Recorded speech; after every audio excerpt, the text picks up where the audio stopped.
Good evening and welcome to Novara Live. My name's Stephen Methven, and tonight I'm joined by Dr. Mike Bankole. Mike, how are you doing?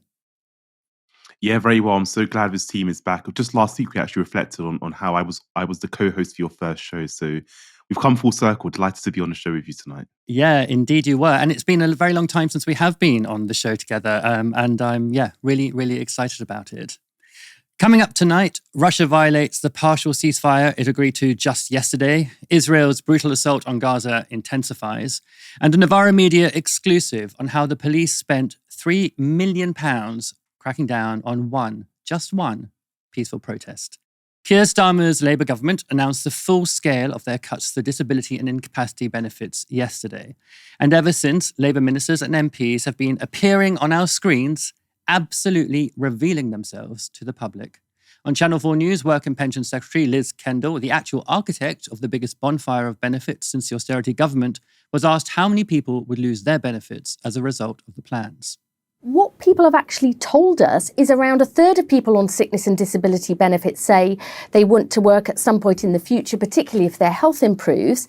And around 200,000 say they would work right now if they got the right support. Now, under the Tories, they were written off and then blamed to get a cheap headline. We say no more of that. We are investing £1 billion in employment support. I think that is the biggest investment in sick and disabled people's opportunities to work that we've ever seen, to get them on a pathway to success. And what I would say to your viewers is this. I know for some people, getting out of bed in the morning is a major achievement. Getting out of the house, going along to a voluntary or community group, let alone work and skills. That's what I mean. It is a pathway, but I do not accept the current system where people are written off, denied opportunities and blamed. Look, £1 billion of investment into supporting people into work sounds good. It sounds, in fact, great. But why not put that in place before you make such drastic cuts? And of course, Kendall refuses to answer the question there, how many people will lose their benefits? That's not a figure she wants the public to know. As our great guest from Monday's show, Anna Landre, told us, successive governments have had a very bad track record when it comes to back-to-work schemes. Disabled people are currently losing jobs and falling out of work because of months-long waits for support through the Access to Work scheme. Now, that's a scheme that's supposed to help employers make their workplaces more accessible for disabled employees or people they've offered a job to. The intention is to prevent discrimination. But disabled workers often have to wait 6 months or longer for their applications to even be read, meaning they lose the job they've been offered. Now, some of the government's biggest cuts, amounting to £5 billion in total, are aimed at personal independence payments, or PIP. As you may know, PIP is a benefit given to people whether they're in work or not. In fact, over 500,000 PIP claimants are also workers. Now, rather than supporting people on PIP into work, what Kendall is actually going to do is make it harder for people to get the payment, whether they're working or not. Now, PIP has two components. There's the mobility allowance, which a person gets to help them pay for help with mobility issues, for example, a wheelchair or a mobility scooter, or taxis to help them to get to their appointments. That remains unchanged under the proposed cuts. Then there's the daily living allowance. A person gets that if they need help with the daily tasks necessary for life, like washing, preparing food, or support leaving the house. To get into the details just for a moment, under Kendall's new rules, a person would have to score at least 4 points in one activity to qualify for the daily living allowance. But things like needing prompting to prepare food, needing help with showering or washing and dressing, and needing help to engage with others all score below 4 points. So people who score highly on those activities, or people who can't do those things, will lose the payments that help them to have some kind of independence. Kendall is also, it seems, actively discriminating against young people. Young people under 22 will no longer be able to access the health element of universal credit at all. Do you think young people can never be ill or incapacitated?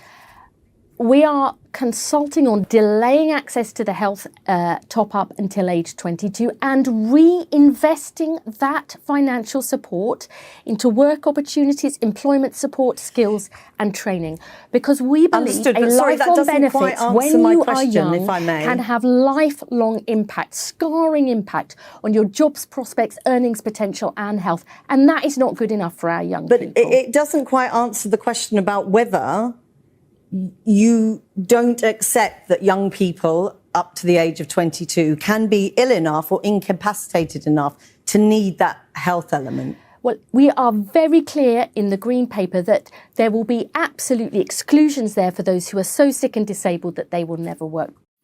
At the moment, anyone between 18 and state pension age can qualify for an uplift to universal credit for a health problem that stops them from working, sometimes called incapacity benefit.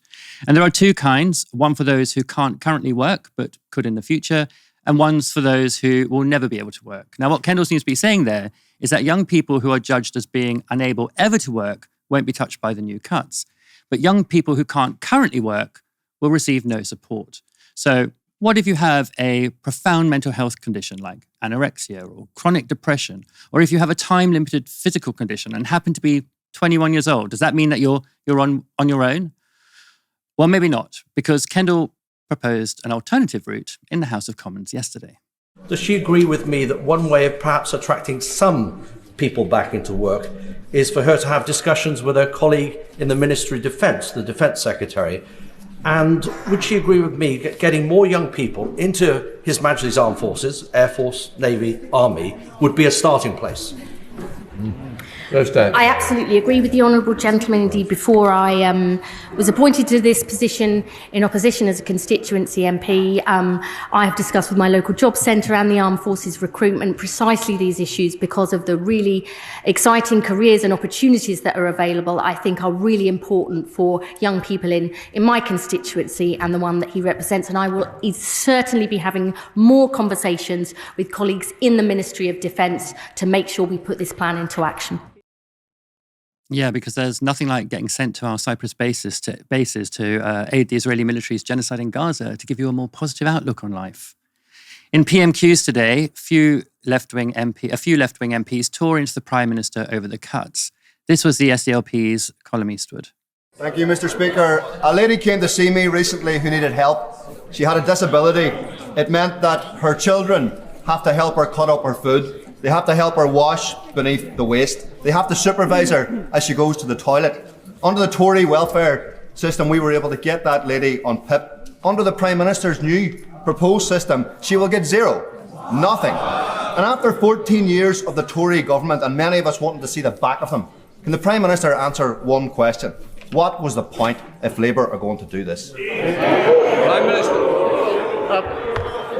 Mr. Speaker, I've lived with the impact of a disability in our family through my mother and brother all my life. I do understand the human impact of this, but the current system is morally and economically indefensible.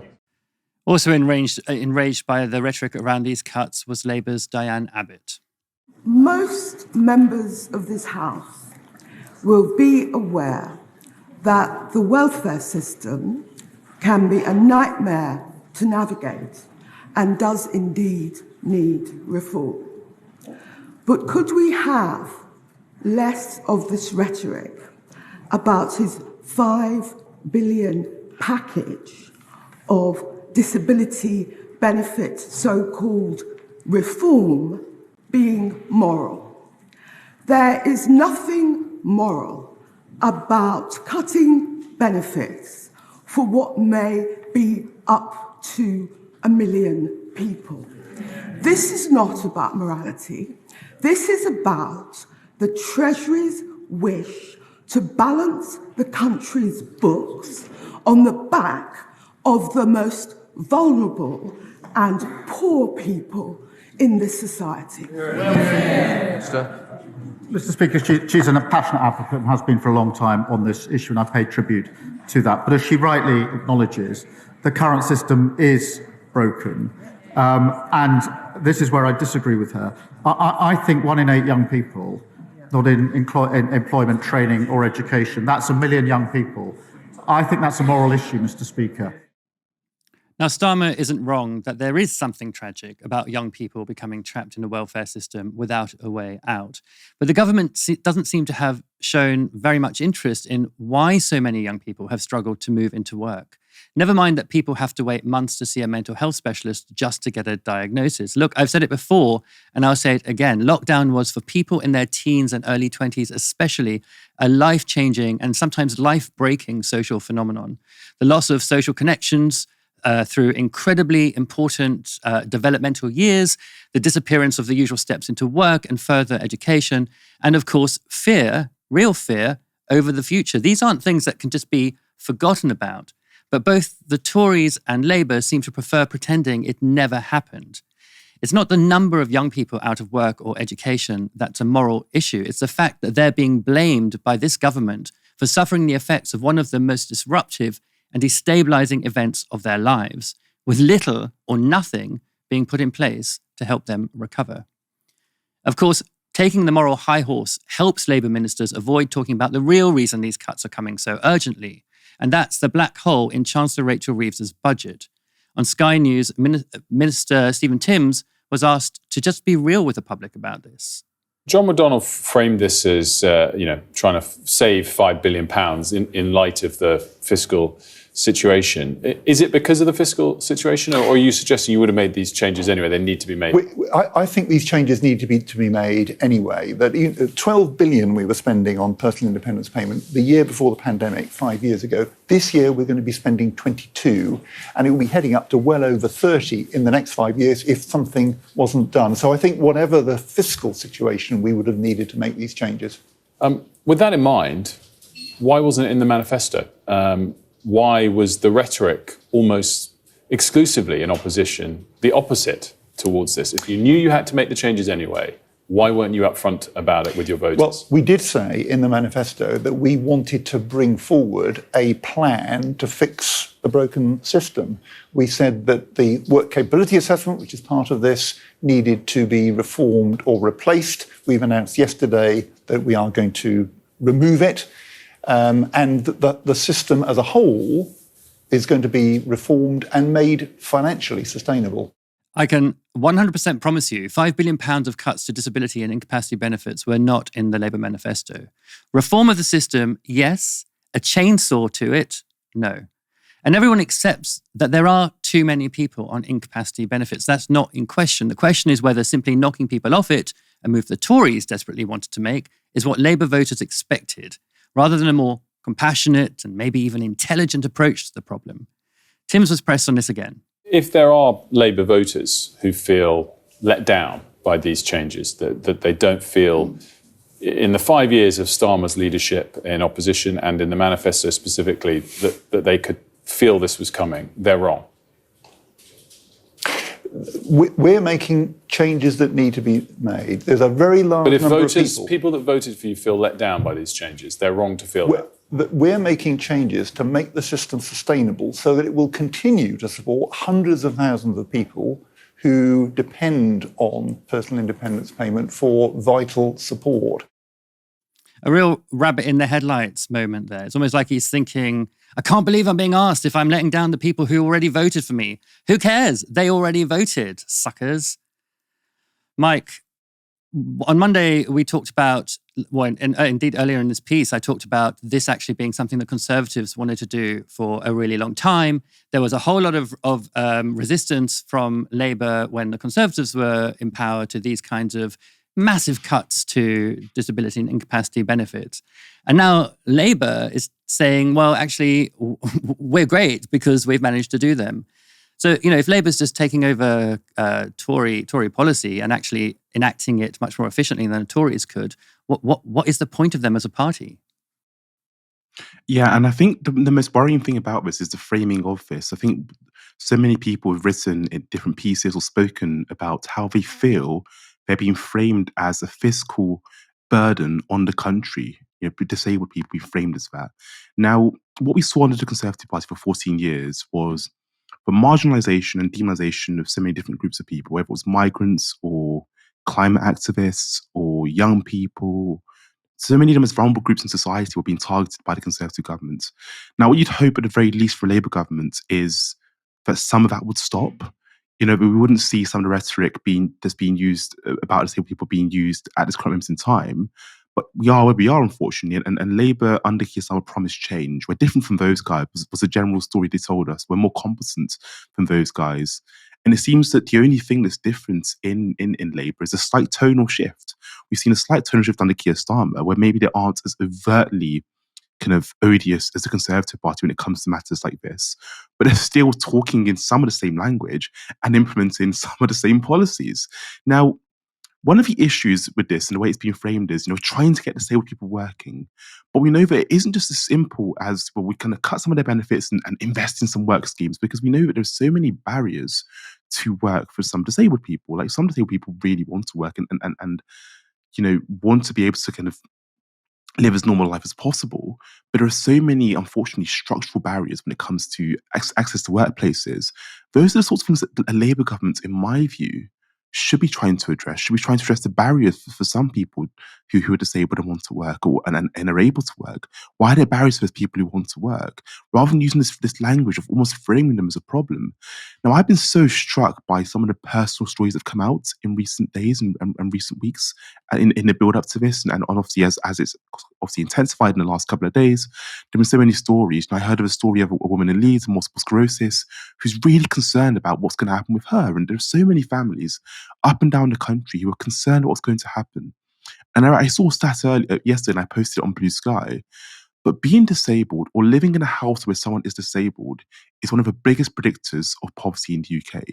Yet a Labour government, have essentially removed 1 million people from having access to really important support.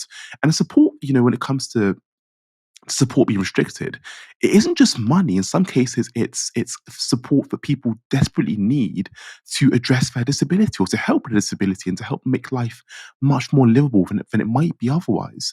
So I really think Labour needs to think long and hard about this. And it's a real shame, unfortunately, for me that this is where Labour are as a party under Keir Starmer, rhetorically, in terms of the policies they're passing. And I think the framing of it is so odious. The framing of, no, we're trying to help you guys. You guys should be grateful to us as we cut this support you need. You should be grateful to us, guys. We're doing a good thing for you. It's totally odious and totally out of step with what voters voted for. Voters didn't vote for a kind of a hostile Labour government on the most marginalised. Voters, or some voters, definitely voted for some change and some support for these people and a real shift from what we saw under the Conservative Party, who were genuinely nasty for 14 years. So voters didn't vote for this, and the Labour, I think, are treading a very dangerous path in terms of, if they are to continue down this path and continue to adopt these really wrong positions on issues like welfare, it will cost them voters in the long run. And Labour aren't in a position where they can just be disregarding voters and disregarding their core base. I mean, it's not just disregard, it's like total contempt. I mean, I feel like that interview on Sky where Stephen Timms was asked about the manifesto, and he just had like no real interest in justifying the fact that none of this was something that anyone voted for. Just didn't really care about that fact. He was very happy to say, yes, we promised certain kind of buzzwords in the manifesto, but it's totally up to us once we're elected to decide what those buzzwords mean, even if they're nothing to do with what they sounded like they meant when you read them in the manifesto and decided to vote for us as a party. Absolute contempt. I'm going to go to another aspect of this story now, Mike. Prime Minister Sir Keir Starmer is defending the £5 billion worth of cuts to the welfare system announced yesterday, saying people should feel valued for working, like his dad, who, in his words, loved his job making tools. That was GMB's Susanna Reid introducing the Prime Minister as a punchline this morning in the wake of his government's slashing of disability and incapacity benefits. But Keir Starmer, for once, isn't the biggest joke in the Labour Party. That honour belongs to this man, Torsten Bell, formerly head of the Resolution Foundation, which aims to improve the standards of living for low to middle income families. He's now a Treasury Minister in Starmer's government. And he's appeared on Newsnight to defend the government's cuts. Brace yourself. But in the meantime, some young people are going to be living on around £70 a week. No, people with significant disabilities will be protected.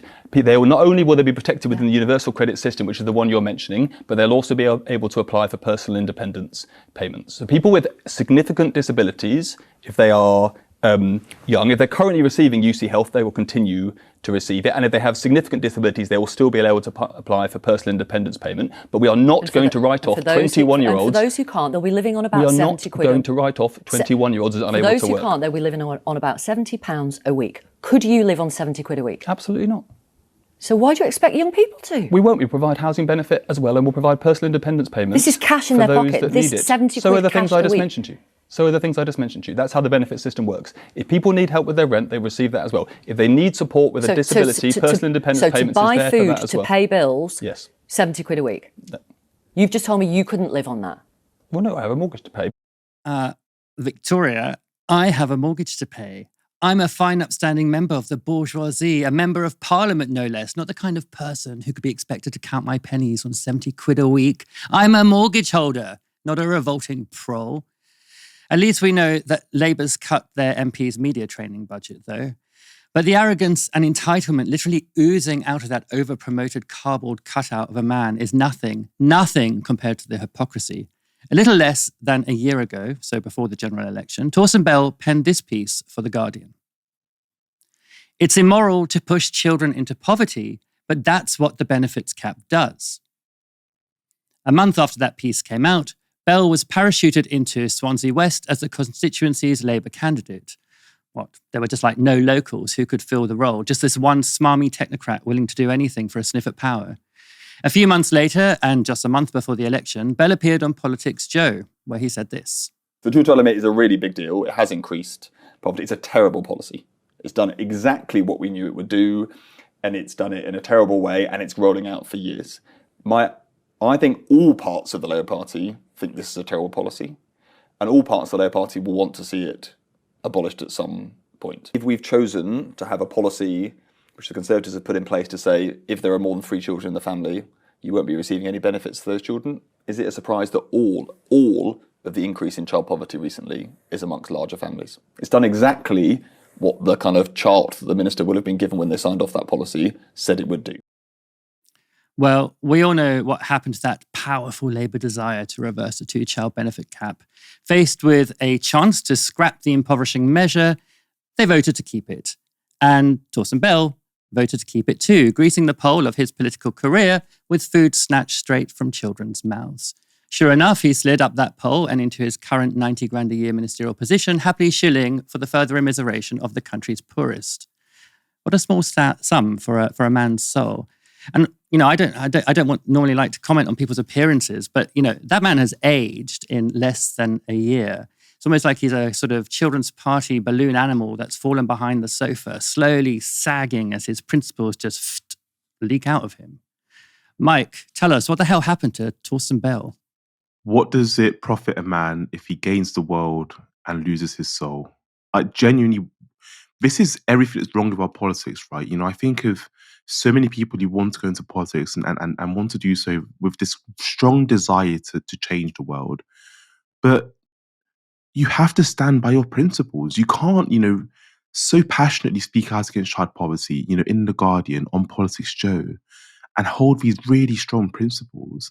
And then less than a year later, just completely throw his principles away. What's the point of it? What's the point of being a member of parliament if those principles that supposedly drew you into politics are just being abandoned with very little kind of friction or fight?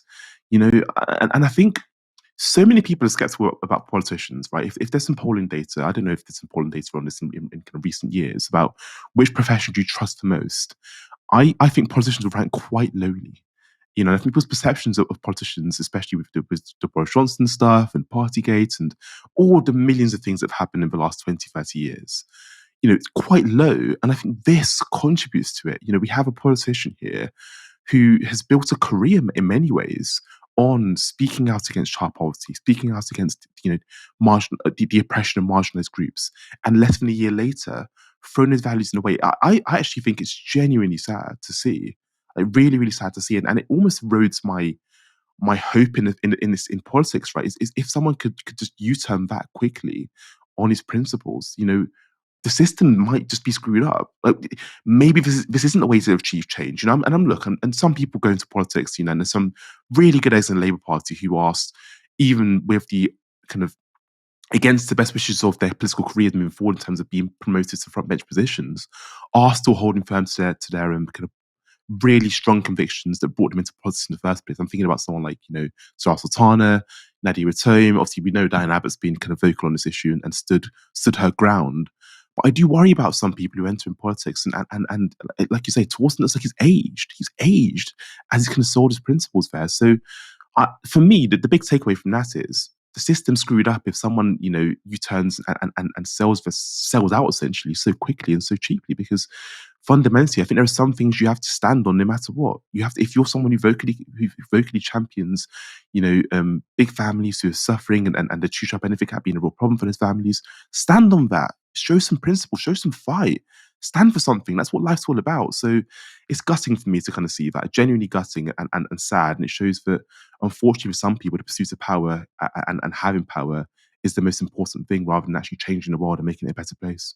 You are a much, much better man than me, because I don't feel sad or sorry for this guy. I feel so angry with him and angry with a lot of them in the Parliamentary Labour Party at the moment. Like, real rage.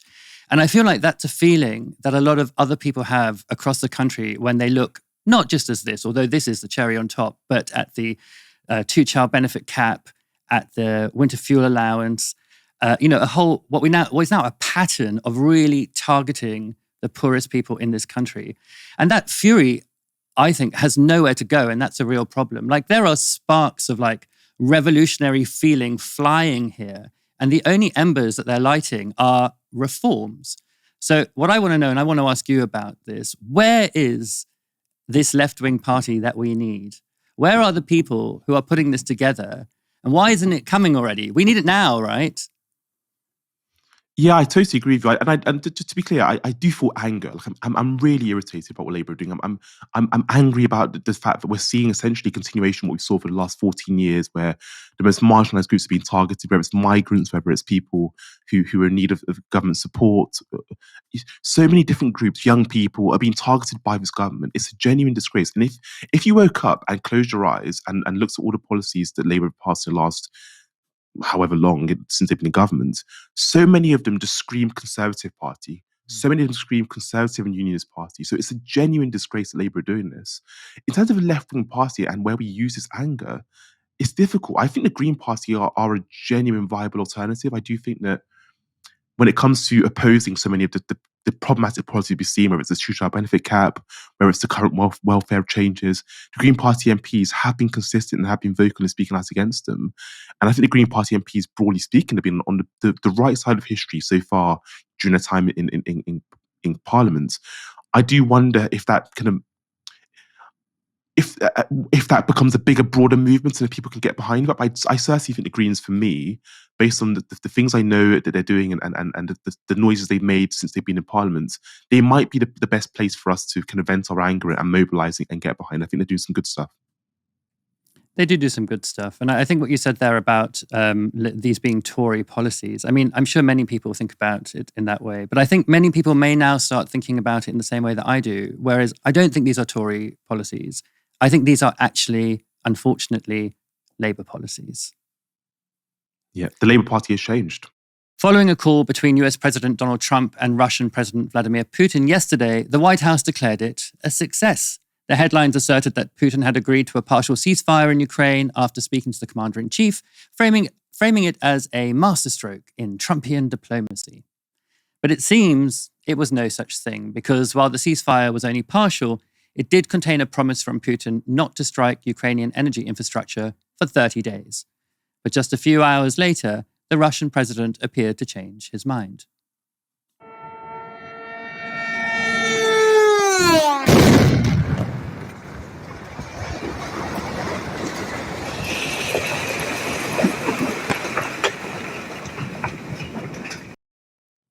That attack on a hospital in Sumy took place shortly after the phone call. Footage of the aftermath shows a damaged exterior and debris-ridden courtyard, broken windows, and smoke rising from one of the building's wings. Ukraine's President Volodymyr Zelensky said 40 drones had been launched by Russia, and local reports said that the city of Slovyansk was partly blacked out after power infrastructure was damaged. Now, in Russia, Putin's call with Trump was heralded as a diplomatic victory in the media. Here's investigative journalist Christo Grozev, who is on the Russian Federation's wanted list, explaining why Russian government supporters are celebrating. Now, Trump says the call was productive. Zelensky says Putin's game is to weaken Ukraine to the maximum. Who's right?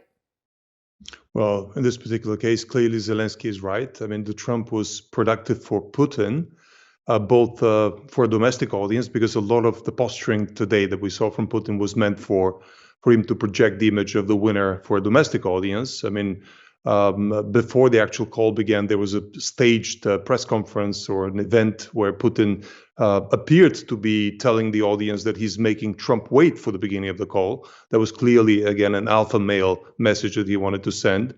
And then the call ended with something that only Putin needed, which is the end of the attacks on energy infrastructure. I mean, let's not forget that over the last couple of months, Ukraine has been quite successful with drone attacks on refineries and Russian money-making machines, essentially, that are supporting the war machine for Russia. So what are you hearing, Christo, from your sources about how Putin and his team view Trump's negotiating tactics? Well, I mean, everybody that I've talked to in Moscow is more than thrilled at Trump's inability to see the detail and to essentially give away a lot of the asks that Putin has without even realizing he's giving them. Putin came away from that call without having been pressured into making any major concessions. He rejected Trump's proposal of an unconditional ceasefire and repeated his own demands, which include an end to Western military aid and intelligence sharing with Ukraine and a halt to mobilization in Ukraine, basically a total capitulation. Despite this, Trump came away happy. He told Fox News, quote, "We had a great call." And his envoy, Steve Witkoff, said, quote, "I would commend President Putin for all he did today on that call to move his country close to a final peace deal." Today, it was Ukrainian President Volodymyr Zelensky's turn to chat with the US president. Afterwards, Trump said this about the call. Just completed a very good telephone call with President Zelensky of Ukraine. It lasted approximately 1 hour. Much of the discussion was based on the call made yesterday with President Putin in order to align both Russia and Ukraine in terms of their requests and needs. We are very much on track, and I'll ask Secretary of State Marco Rubio and National Security Advisor Michael Waltz to give an accurate description of the points discussed. Presumably, Zelensky will have tried to convince Trump he has more to gain from standing with Ukraine than from pursuing a closer relationship with Moscow. Putin seems to be doing what he can to make the opposite case, including raising the prospect of US-Russian cooperation in aluminium production and rare mineral mining. Here's Trump speaking to Fox News after his call with Putin. With Russia, we don't have that much trade, and they'd like to, and we'd like to also. They have some very valuable things for us, including very big forms of rare earth. They have a lot of earth. You know, they have a big chunk of real estate, the biggest in the world for a country by far. And on that, they have things that we could use, frankly, and that other people could use. An article in pro-Kremlin Izvestia newspaper said, quote, "Moscow's logic is to make economic relations with America so profitable that severing them would be too costly for the United States." Mike, do you think, I mean, it sort of looks already like Trump is partially abandoning Ukraine, but do you think Putin will be able to persuade him to go all the way? And what can European leaders do, or what even will they do if that happens? Well, I don't think Trump needs much persuading at this stage. Look, I think to use the language of we're creeping towards this kind of closer alliance between US and Russia would be underestimating it. I think we're seeing Trump, as he has done in the past, by the way, in his first presidency, we saw Trump cozy up to so many authoritarian leaders while kind of, undermining so many kind of really important kind of commitments that the US should be making to human rights, etc. So, look, I think this is part of the Trump playbook, and I think Putin will in some ways be emboldened by this. We know that the US, rightly or wrongly, by the way, do carry weights, right? And the position or the side of history the US are on is, for some people, really, really important. And I think the US slowly creeping towards a more pro-Russia position will, Putin will be very, very happy about that, to put it mildly.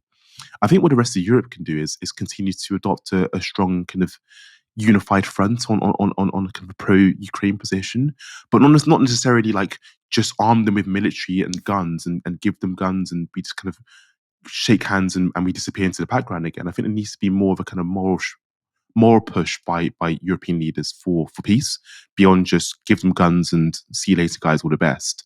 You know, like that seems to be some of the rhetoric is being used, and we'll put our troops on the ground very, very soon if you're not careful. You know, that kind of language, I think, if anything, exacerbates tensions and makes things much, much worse. So I think European leaders need to work towards peace in a way that's useful and that is less warmongering and less inflammatory. And I do think even our Prime Minister, who we've spoken about earlier, has used, in my view, in the last year or so, quite inflammatory language. I think even earlier this year, he spoke about troops and in quite inflammatory language. I think that language isn't useful, but I think what we are seeing is a really kind of closer connection between the US and Russia. And I think the rest of Europe should stand up to that in ways that are peaceful, useful, and draw us closer towards a kind of solution that is beneficial for the Ukrainians. Just before we came on air, I saw on the screen that we have here in the studio that the White House press secretary had said, we're closer to peace than we ever are, which is exactly what she said on Monday. And in between, we've had the sort of ceasefire that's fallen apart and then it's maybe come on again and so on and so forth. Do you think we are anywhere near to peace? I don't think we are. I think if anything, what I feel, and I was speaking to a few friends about this the other day, I feel we're getting further from peace. I think one of the big promises Trump made was, I'll end all the wars, you know, and we all know that Trump does this thing, he over-promises and under-delivers quite often. And I think, if anything, Trump's kind of emboldening of Putin, Trump's cozying up with Putin, will make things much worse, will cause, and what we ideally want is a US government who are on the side of Europe, who adopt a pro-Ukraine position. And again, not a pro-Ukraine position, it's just like warmongering of like, we're going to drop our troops on the ground and we're going to exacerbate things further. But a position that is working towards peace. And I think the closer the US creep towards Russia, the further and the more warmongering rhetoric I think we'll see from Europe leaders, and the more that exacerbates tensions, and the more things exacerbate and get more worrying in my view. So I think Trump can speak and others can speak about the idea of getting close to peace. I personally don't see that at all. Israel is continuing to bombard Gaza after heavy airstrikes on Monday night killed over 400 Palestinians, including 174 children, definitively collapsing the fragile ceasefire agreement. The Gaza Health Ministry says at least 436 Palestinians have been killed in the last 2 days, including 183 children. It's also been confirmed that a strike on UN headquarters in Gaza City killed 1 international aid worker and injured 5 more. Here's Executive Director of the UN Office for Project Services, Jorge Moreira da Silva, speaking about that attack. You may have known from the last couple hours that reports are coming in that UNOPS colleague has been killed in Gaza following explosions in Deir al-Balah. It's where we have our compound, our guest house, our premises in Gaza. It is understood that this UNOPS premises was hit at approximately 11:30 a.m. this morning. 2 days ago, there was a near miss to this premises, Monday, and yesterday the premises was hit, and today there was another hit, unfortunately, with these casualties. This incident, again, is following activities on deconfliction with the Israeli Defense Forces. I want to stress this point. These premises were well known by the Israeli Defense Forces, and they were deconflicted. And you know what does it mean, deconflicting? It means that everyone knew who was working inside the premises. It is also understood that there are at least 5 additional casualties, several of whom are very severely injured. In addition to this colleague that lost his life, these other 5 colleagues lost their eyes, legs, so they are severely injured following today's attacks.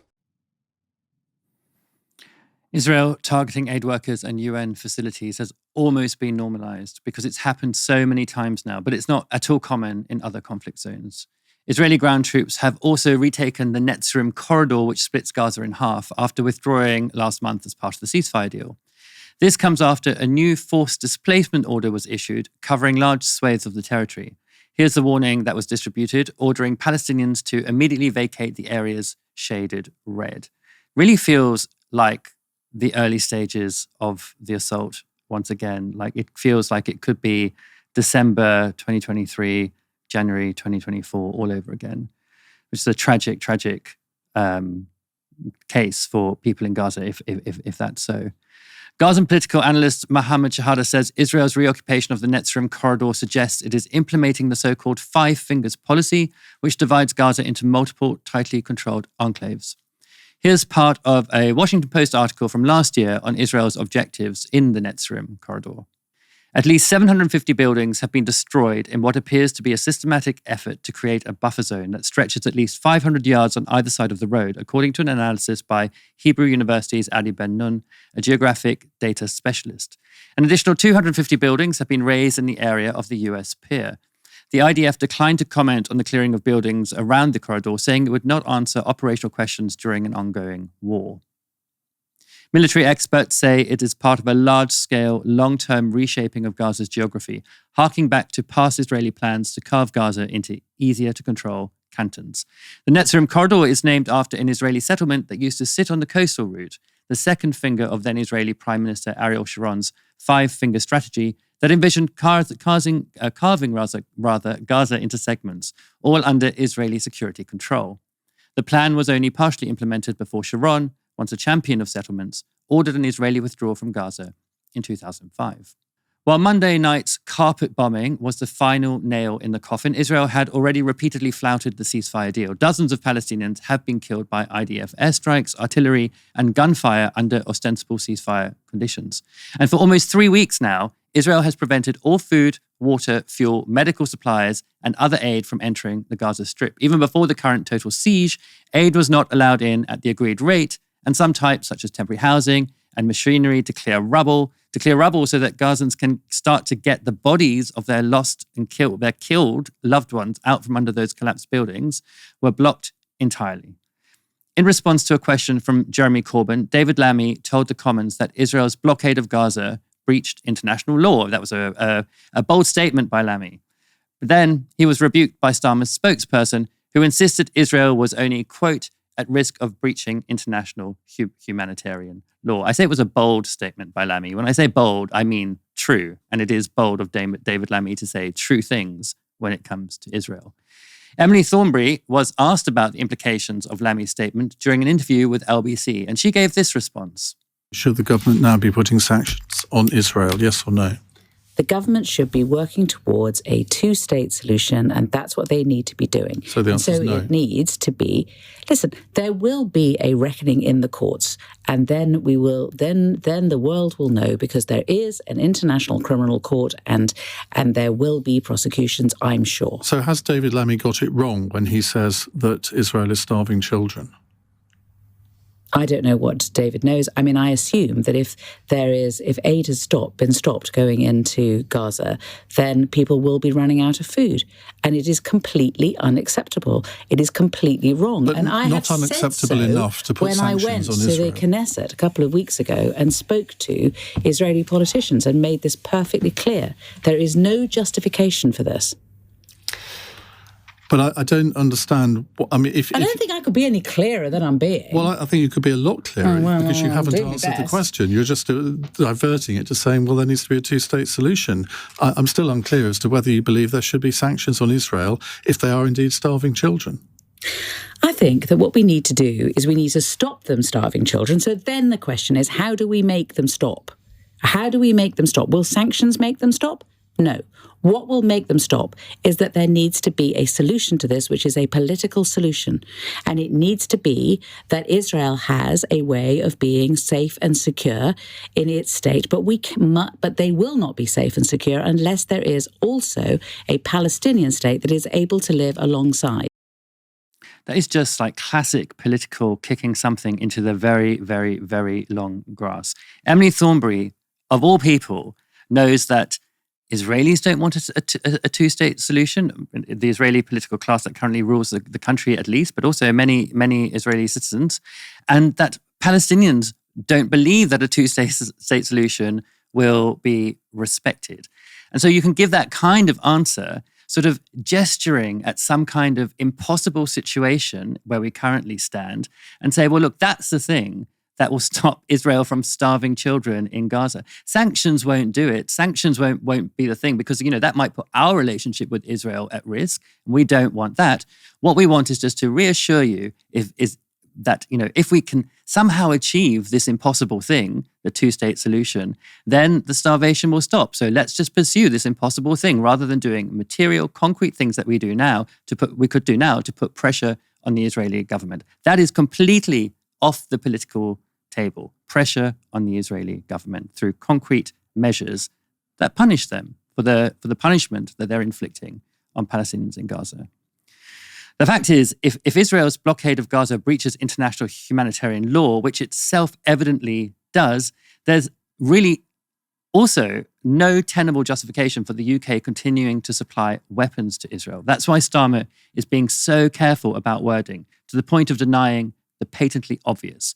On Politics Live, Nadia Whittam refused to do the same, thank God.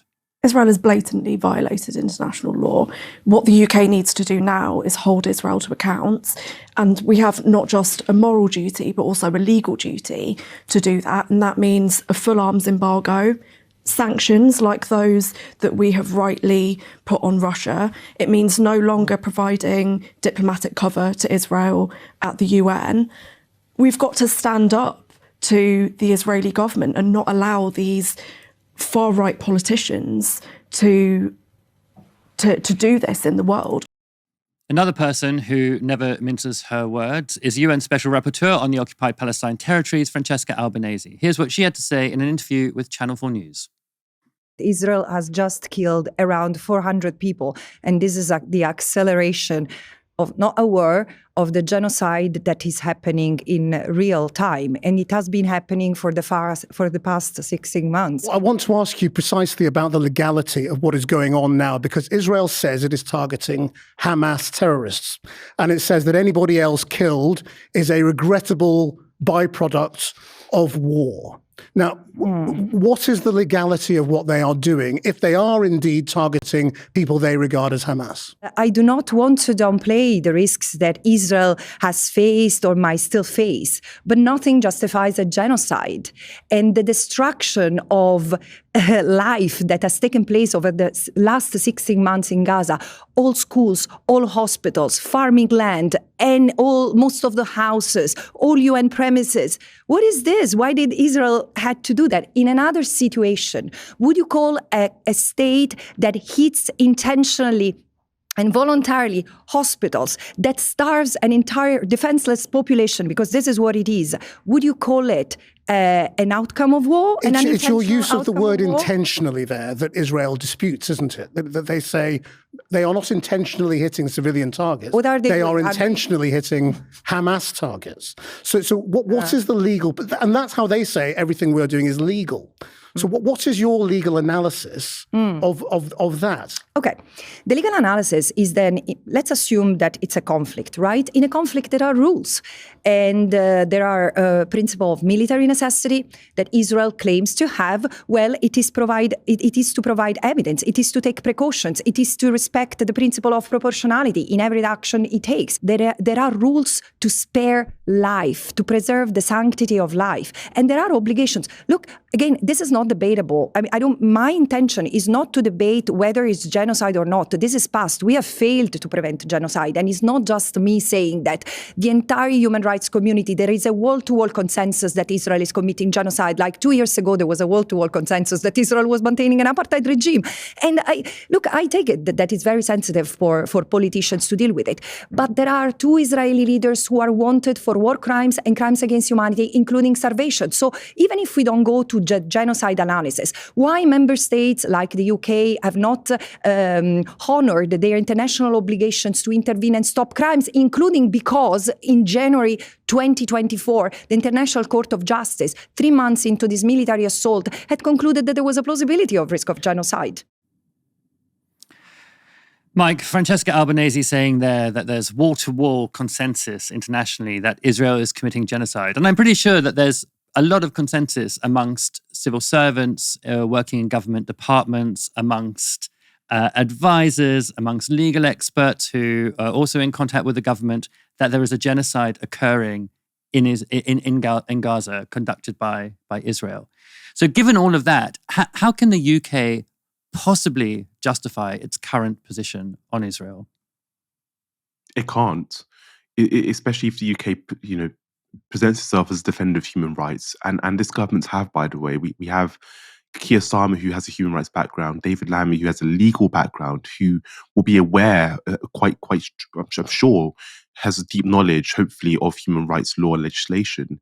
These are people who are leading our government who should be on the side of defending human rights. Now, there is a consensus, right? There's a consensus in its kind of scholarly work. There's a consensus in the human rights world.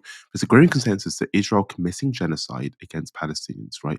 And what we have is a governments who are simply ignoring this. They might criticize Israel sometimes and some of its acts, but it always stops short of using the word genocide. Now, one of the justifications for this is, well, look, we have to wait for the official rulings and we can't use this language. We have to be very, very careful. But Labour weren't so cautious and careful when it came to Russia's assault on Ukraine. Rightly so, by the way. This is not me saying they shouldn't have said anything and they should just sat on their thumbs. No, Labour were right in speaking out against Russia's aggression in Ukraine, and Labour should have adopted a similar approach when it came to Israel's aggression in Gaza and in the West Bank. It's very, very simple. I think you can't be inconsistent in the defence of justice, in the defence of the most marginalised. You need to be consistent in defending human rights, in upholding human rights. That's what it's all about, consistency. And we're failing to see that from Labour. Instead, what we see is, what Emily Thornberry is saying about, hey, we want a two-state solution, and really being evasive in language and trying to, in many ways, not upset Israel too much. Now, I read a piece by Owen Jones. It was a really powerful piece, and it was about, the kind of headline of the piece was how different things would be if everyone who could speak out about Israel's assault on Palestinians did speak out. How different would things be if the UK spoke out unequivocally with no restrictions about what's going on in Gaza? How different would things be?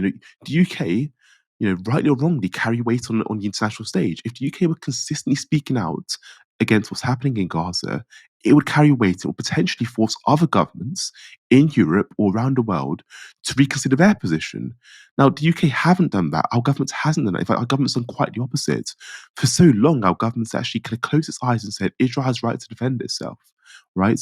And now we're seeing some criticism, but that criticism is often, so gently placed to kind of not step on Israel's toes too much, to not be overly critical of Israel. And it's this kind of like political expediency we're seeing from the Labour Party, which is that, we don't want to set one of our closest allies. We want to be really, really careful. But you can't be careful when kids are dying, when families are being torn apart, when a society, when a people are being tormented, are being oppressed, are being killed on a daily basis. You can't be careful. If anything, you need to be, as Owen Jones said, use your voice, use the full weight of your voice to speak out against the acts of horror that we're seeing. And I think the final thing I'll say about the Labour government is, I think history will remember them. I think history will remember this government, will remember the Conservative government as well. And any government that's kind of sitting and not doing anything, or not saying anything about what's going on in Gaza. And history will remember these people in negative ways. We always think about, what would I have done if I was around during, these kind of really horrible things that have happened in the past. And everyone always says they would have spoken out against it. People will say, I would have spoken out against the Holocaust, I would have spoken out against the apartheid, etc. And some people who say that definitely would have. And I think people can look back on this period in time. This assault on Gaza, this assault on Palestinian people, this real oppression we've seen, the apartheid regime we saw beforehand. People can speak out about this and be like, well, why weren't Labour doing? Why weren't governments doing more about this? I think I completely agree with Owen Jones.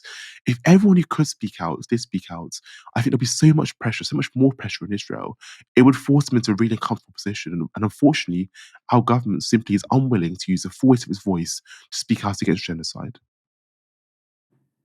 I said earlier that I think, I will, and I think a lot of other people will too, always associate the Labour Party now with the evisceration of the poor in this country. And I also think that I will, and many other people too, always associate the term the Labour Party with genocide now, along with the names Keir Starmer, David Lammy, Emily Thornberry, and countless others. Whenever I hear them, I think that's all I'll think. And I think that's all that lots of other people will think.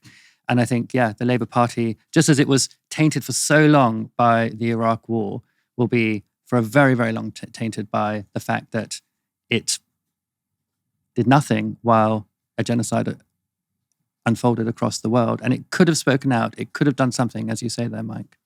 We've got a Novara Media exclusive for you now. Novara Media's Simon Childs has revealed that the police spent over £3 million shutting down a climate protest at North Yorkshire's Drax power plant. And that extremely pricey police intervention resulted in the arrest of 24 activists. Just so you know that you heard that right, £3 million. More than £3 million, actually, just a little bit more. In August 2024, climate protesters targeted the power plant in a way that sounds, to me anyway, pretty peaceful. This is from the article. As the country was gripped by far-right riots, cops swooped on activists planning to hold a mass protest camp near Drax, a power station in North Yorkshire accused of greenwashing. Police stopped vehicles heading for the camp and made arrests for public order offences relating to interference with key national infrastructure.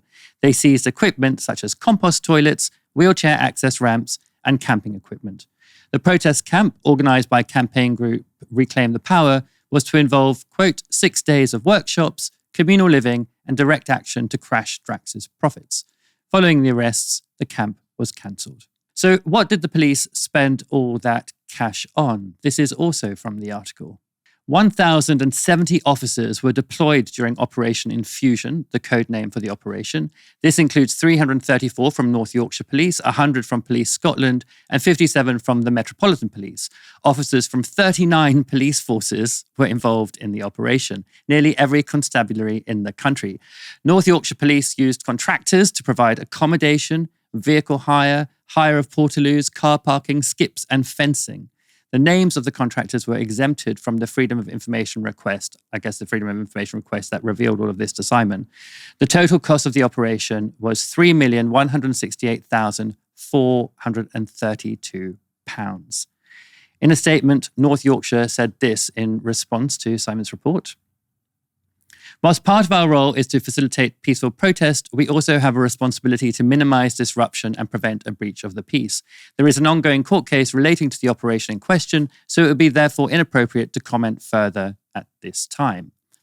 Fair enough, you can't comment on the court cases, but surely you can comment on the fact that you spent £3 million on accommodation, portaloos, and vehicle hire for over 1,000 police officers.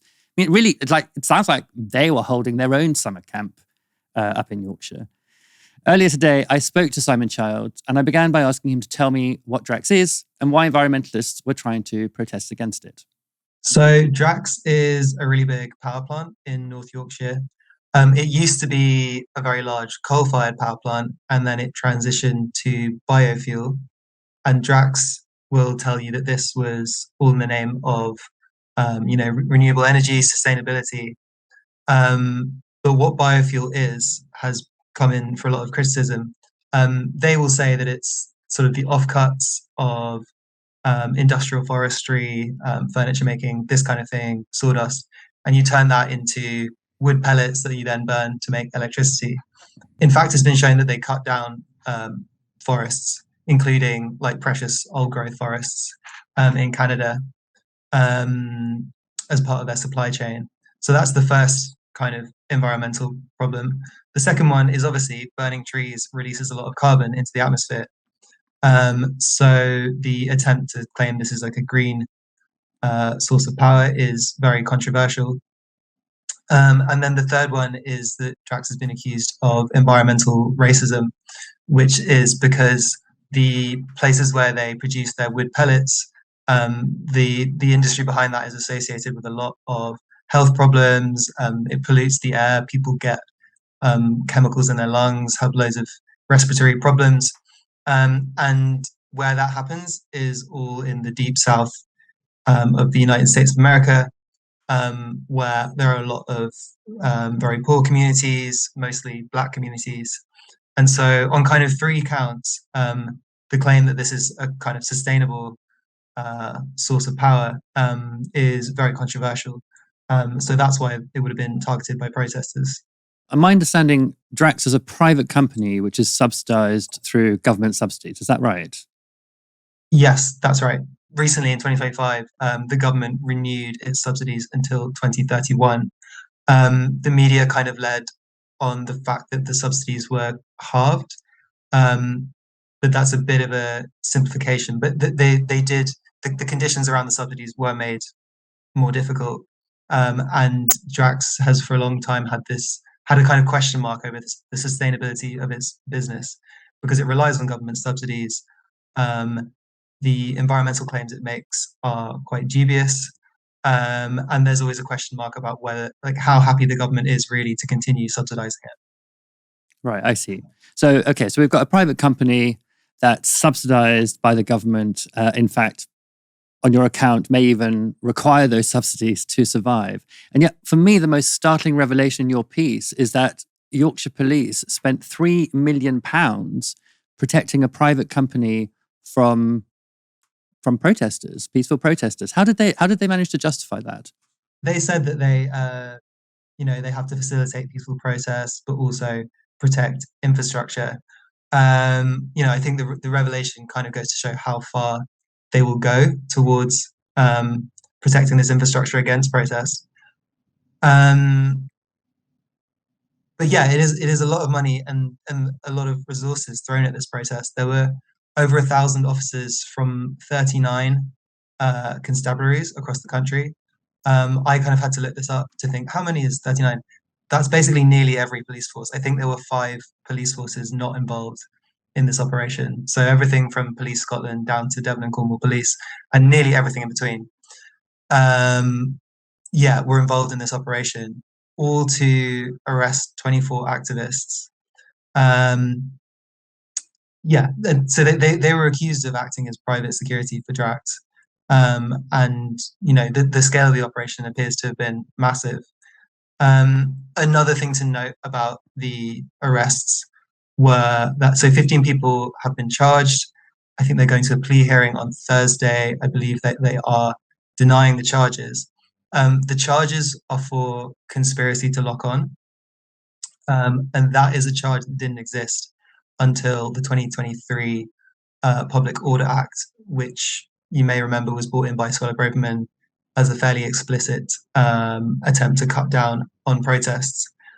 And in doing that, the government cited, I think it was Just Stop Oil, Insulate Britain, possibly Extinction Rebellion. So they cited these environmental protests as a reason why we needed a whole new raft of laws to stop protests. So there's a sort of ideological, political angle to this where, the government wasn't saying, well, we're really concerned about, all the marches that Tommy Robinson does and the threat to public order. They said, we're really concerned about people who are concerned about climate change. And, a year after that legislation comes in, it gets used against this particular environmental protest. Yeah, not just a year later, but also, if I'm right, roughly around the same time as some of those right-wing riots were happening around the country. Why is it that you think the police are prioritizing environmental protests over policing what you might think are far more dangerous actions by dangerous groups? So this was certainly a criticism that was made at the time by the environmental protesters. It was the same week that the riots were kicking off. This pre-dawn raid happened. I mean, again, I suppose the police would say that they're defending infrastructure, important national infrastructure to do with the electricity grid. But I guess that begs the question of what kind of electricity grid we want, what kind of power we want to generate. Drax has been accused of massive environmental destruction. These people were trying to draw attention to that. And the police threw quite a lot of resources at stopping that from happening. The protest didn't happen in the end because of these arrests. So it's not as if even there was a direct action that took place and people got arrested. It was that the possibility of a direct action was going to happen. And they shut it down. This is in a way not that new. Like, Drax has been a source of controversy for many years. It was controversial when it was a huge coal-fired power plant because of climate change. So there's been environmental protests there for over a decade. And we know that the police does target environmental and left-wing protesters. When Drax was targeted by environmental protesters when it was a coal-fired power plant, they got infiltrated by spy cops. So we know that was a scandal that largely involved the police targeting left-wing and environmental groups. So there's kind of a long history of this stuff that I think this is kind of the next chapter of that story. And in your reporting more broadly, Simon, do you see this as part of like a pattern of clampdown on dissent under the Labour government, and especially environmental dissent? I think there is a continuation or a continuity between the last Conservative government and this current Labour one. I was actually at a sort of online press conference today from NetPol, the Network of Police Monitoring, who have just released a report where they say that the kind of mood music against protest and the harsh police measures that happen against protest can be defined as as state repression. So if you think of that term, it sounds like something you talk about in terms of Putin's Russia or I don't know, states like that. And they're saying for the first time the level of repression against activists can actually be called repression. And it appears that there's continuity from the last Tory government to the current Labour one. That was Novara Media's Simon Childs speaking to me earlier today. And you can read that article on our website. The link is in the description below. Also, you can support our journalism if you would like to. In fact, please do support our journalism. We have a stable of amazing reporters like Simon Childs there. We want to break more stories. We want to bring news to you that you can't get anywhere else. So in order to do that, we need a little bit of help. So please do consider supporting us at novaramedia.com/support. Mike, I want to come to you on this briefly. Some really great reporting from Simon there. But let me ask you, we've talked about Labour being now linked with Tory policies when it comes to welfare. We've talked about Labour now being linked with genocide. And now it looks like Labour is going to be linked with the most regressive conservative policies over protests. And not just any conservatives, but the most right-wing rabid iteration of the party, exemplified by Suella Braverman, who brought that law into effect. What do you think about that? Yes, do you know what, Stephen? I've been thinking a lot about what you said earlier in the show about how this is less about the Labour Party being the Conservative Party and more about like the Labour Party being who they are. This is unfortunately where the Labour Party currently find themselves, and I think we have to. There's that saying: if someone shows you who they are for long enough, you have to start believing them. And ultimately, if Labour want to continue the Conservatives, and like you said, this wasn't just like a classic Conservative position. This was some of the most rabid, kind of far right Conservatives who were pushing this stuff. If Labour want to continue that trajectory and want to be in line with those people, all the best. All the best, right? That's where they are. That's where they see themselves. For me, it's a big concern because protest and the right to protest is something that's so sacrosanct in a democracy, and yet we have a Labour government essentially continuing the attack on protest and seeing protests rather than as a right to protect, as an inconvenience that must be quelled and squashed. That's an issue. If Labour want to claim Britain's democracy, we need to do much more to uphold rights to protest rather than what they're currently doing, which is actually quite clearly trying to undermine and repress the ability of people to protest. Yeah. It's funny, the left are always called snowflakes, but like I consider myself to be very much on the left. And I want everyone to be able to protest about the things that they care about. I want to be more like France, where you have a protest in London, where in France, you'd have a protest in Paris almost every day over something. I'd like to see that in London, people actually expressing the fact that they are a part of an important part of a functioning democracy, and that their voices are an important part of that democracy too, rather than this kind of technocratic, control of everybody's, what can be said and can't be said. Yeah, I don't really understand it, because I think it is a kind of political snowflakery. Whereas, as I say, I'd like to hear all views and see people protesting the things that they really care about, peacefully, of course, but vocally.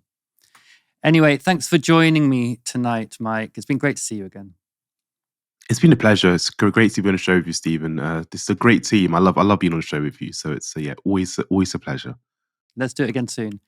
Thanks everyone for tuning in. Come back tomorrow for another live show at 6 p.m. Until then, you've been watching Novara Media. Good night.